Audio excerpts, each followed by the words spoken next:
गैर कानूनी तौर पर भारत के जेर कब्जा जम्मू कश्मीर में भारतीय फोर्सेज ने हुर्रियत पसंदों के घरों पर छापों और तलाशी कार्रवाइयों का सिलसिला आज भी जारी रखा। काबिज फोर्सेज ने बांडीपोरा के इलाके नाइद खई, शुपियां, हंदवाड़ा, बडगाम के इलाकों दहरमोना, वारपोरा, बदरन, काउसा, खालसा और बजगू में Jammu Kashmir democratic freedom party, Tehreek Hurriyat Jammu Kashmir, Muslim league और पीपल्स फ्रीडम लीग के कारकुनों के घरों पर छापे मारे। छापों के दौरान भारतीय फोर्सेज ने मकीनों को हरासा किया और मकानों के कागजात, बैंक दस्तावेजात और मोबाइल फोन जब्त कर लिए। नई दिल्ली की तरफ से मुसल्लत करदा फिरका परस्त लेफ्टिनेंट गवर्नर मनोज सिन्हा की सरबराही में काबिज इंतजामिया का कहना है कि अफराद हक़ खुदरादियत की जद्दोजहद और भारतीय तसल्लुत से आज़ादी के मुतालबे की हिमायत कर रहे हैं। घरों पर छापों और तलाशी की कार्रवाइयों के दौरान कारकुनों के अहल खाना को हरासा और खौफजदा किया गया और तहरीक आज़ादी की हिमायत न करने की तंबीह की गई। कुल जमाती हुर्रियत कॉन्फ्रेंस के तर्जुमान एडवोकेट अब्दुल-रशीद मिन्हास ने श्रीनगर में जारी एक बयान में भारतीय फोर्सेज के छापों की मजम्मत करते हुए कहा है कि काबिज हुकाम कश्मीरी अवाम के जज्बे हुर्रियत को खत्म करने के लिए इस तरह के जालिमाना हथकंडे इस्तेमाल कर रहे हैं, लेकिन वो अपनी मजमूम अज़ाइम में कभी कामयाब नहीं होंगे। उन्होंने कहा कि कश्मीरी अवाम हक़ खुदरादियत के हुसूल तक अपनी जद्दोजहद हर कीमत पर जारी रखेंगे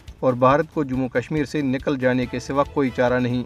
उधर मकबूजा कश्मीर के जिला कुटवा में भारतीय फौजियों की फायरिंग से एक कमसिन गैर मुकामी बच्ची जख्मी हो गई। जिले के इलाके सानियाल हीरानगर में मुहासरे और तलाशी की कार्रवाई के दौरान भारतीय फौजियों की फायरिंग से जख्मी होने वाली 7 साल बच्ची की शिनाख्त आंचल कुमारी के तौर पर हुई है, जिसका ताल्लुक भारतीय रियासत बिहार से है। भारत को बच्चों और खवातीन के रहने के लिए एक खतरनाक जगह बनने पर अक़वाम मुत्तहिदा में शदीद तनकीद का निशाना बनाया गया है। प्रतीक नामी गैर सरकारी तंजीम के एक वफद ने अक़वाम मुत्तहिदा के 58वें इजलास में बताया है कि लाखों भारतीय बच्चों को जबरी मशक्कत, जिनसी तशद्दुद और खवातीन को जिनसी इस्तेहसाल का सामना है। तंजीम के एजाद-ओ-शुमार के मुताबिक भारत में हर 15 मिनट में एक बच्चा जिनसी ज्यादती का शिकार होता है और हर 8 मिनट में एक बच्चा लापता हो जाता है। भारत की शोरज़दा रियासतों झारखंड और छत्तीसगढ़ में बारूदी सुरंग के 2 अलग अलग धमाकों में paramilitary central reserve police force का एक अफसर हलाक और 3 एहलकार जख्मी हो गए।